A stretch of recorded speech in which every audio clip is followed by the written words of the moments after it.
ఇది నా ఐడెంటిటీకి సంబంధించిన అధ్యక్ష. నా కోటేసి గెలిపించారు అధ్యక్ష. రోడ్లు అన్ని అతనే, ఒక ప్రభుత్వ కార్యక్రమాలు అతనే నిర్వర్తిస్తుంటే గౌరవనీయ మంత్రి గారు, ఇన్ఛార్జ్ మంత్రి గారు ఫోన్ చేశారు కలెక్టర్కు ఇది జరగకూడదని. కానీ కలెక్టర్ గారు ఏమంటున్నారు, సార్ మేము అధికారులు పోకుండా చేస్తున్నారు అంటున్నారు. అట్లనప్పుడు పిచ్చాసుపత్రి వేయండి. మీరు ప్రభుత్వ అధికారులు లేరు, మంత్రి గారు కలెక్టర్ గారు లేపినప్పుడు ఒకరే అధ్యక్ష ఎర్రగడ్డల హాస్పిటల్ ఉంది వేయండి.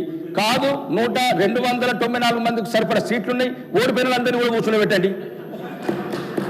అధ్యక్ష నేనేం చెప్తున్నాను, ఇప్పుడు గౌరవనీయ మంత్రి గారు చెప్తున్నారు, ఒక నిమిషం ఆగండి అన్న శంకరన్న, నేనేమంటున్నా అందరి గురించి చెప్తాను అధ్యక్ష. ఇది ఒకటి ముఖ్యంగా నా ఆర్మూర్కి అధ్యక్ష, ఉత్తర తెలంగాణలో ఒకటే స్పెషల్ ఎకనామిక్ జోన్ ఉంది అధ్యక్ష.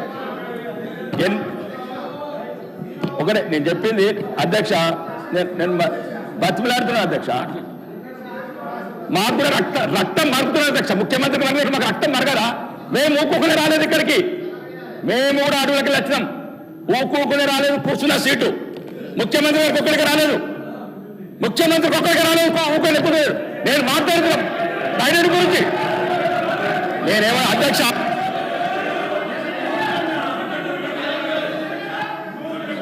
Deputy CM